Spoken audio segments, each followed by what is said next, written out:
तो अर्थ मैग्नेटिज्म में ये जो टर्म है एलिमेंट्स ऑफ अर्थ मैग्नेटिज्म, तो इसमें फर्स्ट टर्म है दैट इज डेक्लिनेशन। डेक्लिनेशन क्या होता है, ये इसका डेफिनेशन समझो। Declination at a place is the angle between, basically किसी प्लेस पे डेक्लिनेशन फाइंड आउट करना है तो एक तरह से ये एंगल है, और एंगल किसके किसके बीच में है ये बताता है। Is the angle between the geographic meridian and the magnetic meridian at that place. किसी पार्टिकल पॉइंट पे दो तरह के मेरिडियंस होते हैं, जियोग्राफिक मेरिडियन और मैग्नेटिक मेरिडियन। सिंपल सा ये दो तरह के मेरिडियन आपको याद रखना है। इन दोनों के बीच जो एंगल बनेगा किसी पॉइंट्स पे, that is called declination, and theta से उसको रिप्रेजेंट करते हैं। सिंपल, अब डायग्राम में समझो कि ये जो रिप्रेजेंट किया गया है, ये डायग्राम में ये चीज जो रिप्रेजेंट किया गया है that is that represent, actually यहाँ पर डॉटेड था, right, this represent magnetic meridian, right. अब ये जो हमें डेक्लिनेशन फाइंड आउट करना है, तो यानी कि ये दो पार्ट में जियोग्राफिक मेरिडियन में कितना डिफरेंस हुआ, उस रिफ्लेक्शन एक तरह से कितना होगा उस प्लेस में, तो ये जो रिप्रेजेंट कर रहा है ये दूसरा पार्ट उसका, ये क्योंकि ये डॉटेड है तो वो नहीं दिख सकता है, वो बैक साइड में है, तो इसके बीच में कितना एंगल हुआ है ना, जियोग्राफिक मेरिडियन ये हो गया, राइट, और मैग्नेटिक मेरिडियन ये हो गया। तो ये जो एंगल है यहाँ भी कह सकते हो, यहाँ बॉटम से भी आप इसको रिप्रेजेंट कर सकते हो, this angle is called declination, right. दूसरा इसका डेफिनेशन दूसरे टर्म का इसमें डिस्कस करते हैं। देखो, डिप और इंक्लिनेशन, इसको डेल्टा से रिप्रेजेंट करते हैं। It is the angle between, बहुत ही ध्यान से इसको समझेंगे, it is the angle between the direction of intensity of earth total magnetic field. ये अगर रेफरेंस पॉइंट है और वो है, और यहाँ से इसके बीच में एंगल है, it is the angle. Dip और inclination is also a angle, right. It is the angle between the direction of intensity of Earth's total magnetic field. Earth's total magnetic field यहाँ पर ओरिजिन से हमने represent किया कि this represents Earth total magnetic field. ये E का मतलब अर्थ है, ये B magnetic field, morning intensity magnetic field, total magnetic field को रिप्रेजेंट कर रहा है। And sir good morning Hemant, good morning. And the horizontal direction in the magnetic, करा दिया काम।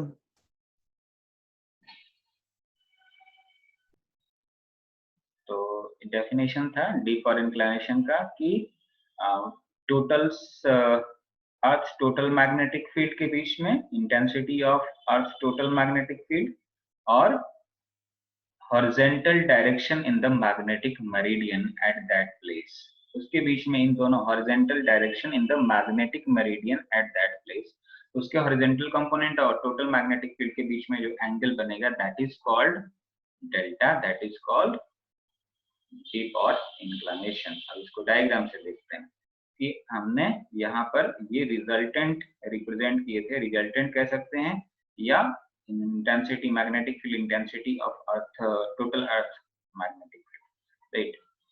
तो इसके हॉरिजॉन्टल कंपोनेंट ये रिप्रेजेंट हो गया BH, और किसका है ये मैग्नेटिक मेरिडियन का है, मैग्नेटिक मेरिडियन का हॉरिजॉन्टल कंपोनेंट हो गया और इधर वर्टिकल कंपोनेंट हो गया, राइट। ये हॉरिजॉन्टल और वर्टिकल कंपोनेंट से ही नेक्स्ट टॉपिक आपको समझ में आ जाएगा।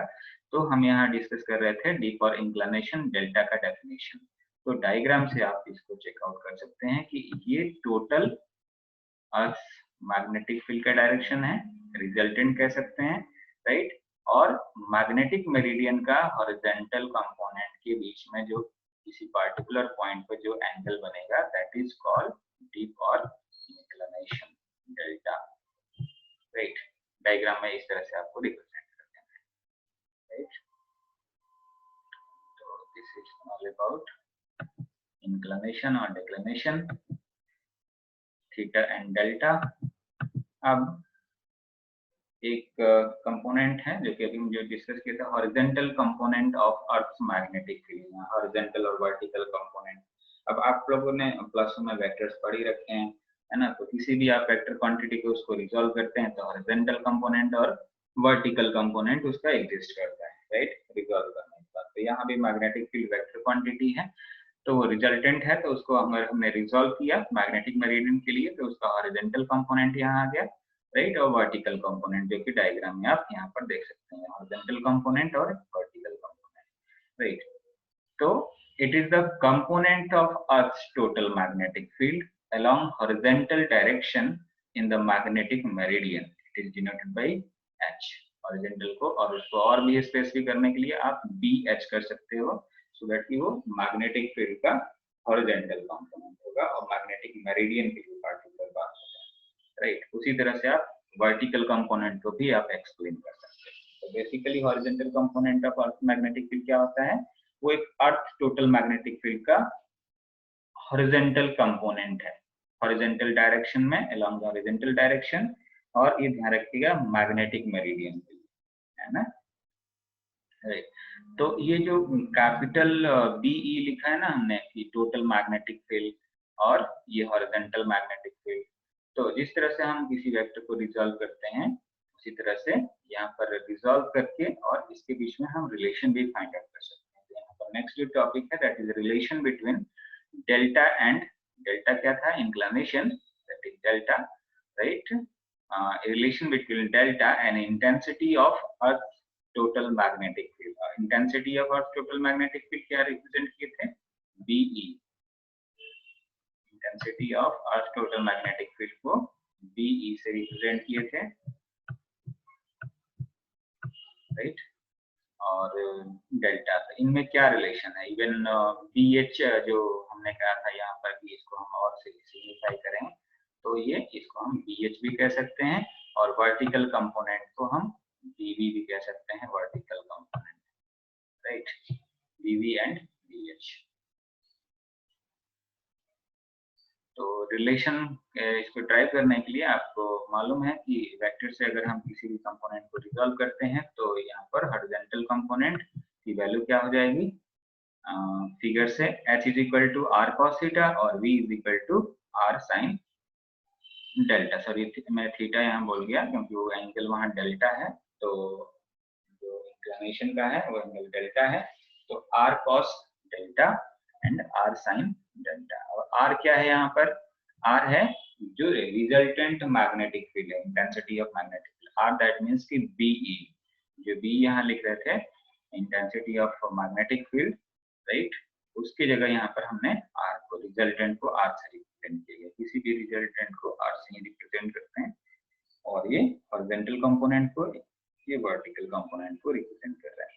तो सिंपल सा इन दोनों इक्वेशंस को स्क्वायर करके ऐड कर दो, राइट, तो ये फॉर्मूला हो जाएगा, ये है h square r square, h square is equal to r square cos square delta, v square is equal to r square sin square delta, दोनों को सम कर दिए तो ये आ गया, ये लेफ्ट हैंड साइड में v square plus h square हो गया और r square cos square delta plus r square sin square delta, r square common कर लिए तो cos square plus cos square delta plus sin square delta, ये आपको identity मालूम है, cos square theta plus sin square theta is equal to 1, तो ये बन गया r is equal to under root h square plus v square, right, that is the resultant component of resultant part of the magnetic field. ये कह सकते हो कि this is the relation between horizontal, vertical and resultant component of the resultant part of the magnetic field. तो इससे हम इस delta की वैल्यू एंगल के टर्म में भी फाइंड आउट कर सकते हैं। बेसिकली इंक्लिनेशन क्या है, एक तरह से एंगल है, तो उस एंगल को कैलकुलेट करने के लिए इस कंपोनेंट से हम फाइंड आउट कर सकते हैं। तो tan थीटा का अगर फॉर्मूला अप्लाई करें तो tan थीटा दैट मींस कि tan डेल्टा, थीटा की जगह यहाँ डेल्टा है, तो tan डेल्टा दैट मींस कि v अपॉन h। इवन इसको हम दोनों को डिवाइड कर दें, sin theta upon cos theta क्या हो जाएगा, यानी कि v अपॉन h की वैल्यू हो जाएगी, r कैंसिल आउट हो जाएगा, तो ये tan डेल्टा बन जाएगा दोनों को डिवाइड करके। तो delta is equal to tan inverse v upon h। तो डेल्टा हम उसको कैलकुलेट कर सकते हैं इस फॉर्मूलेशन से, राइट। और अब अगर आपसे पूछा है कि एट मैग्नेटिक पोल्स डेल्टा की वैल्यू 90 डिग्री होती है और H की वैल्यू कितना, ऐसे इसमें आप सब्स्टिट्यूट कर सकते हो। At the magnetic equator delta is equal to 0, तो H is equal to R हो जाएगा। ये कैसे H is equal to R हुआ, अब इस फॉर्मुलेशन में देखिए,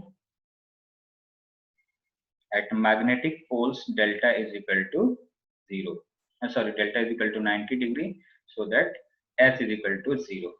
At the magnetic equator delta equator पे जो magnetic equator पे जो angle of inclination होता है that is 0, और मैग्नेटिक पोल से जो साउथ पोल्स और नॉर्थ पोल्स होते हैं वहां पर जो वैल्यू होती है दैट इज 90 डिग्री। तो ये 0 डिग्री यहाँ पर सब्स्टिट्यूट करेंगे तो R इज इक्वल टू क्या आ जाएगा, इस वाले फॉर्मूला में किसी में भी इसमें रख दीजिए, तो H is equal to R, क्योंकि cos 0 क्या होता है, बताओ cos 0 क्या होता है,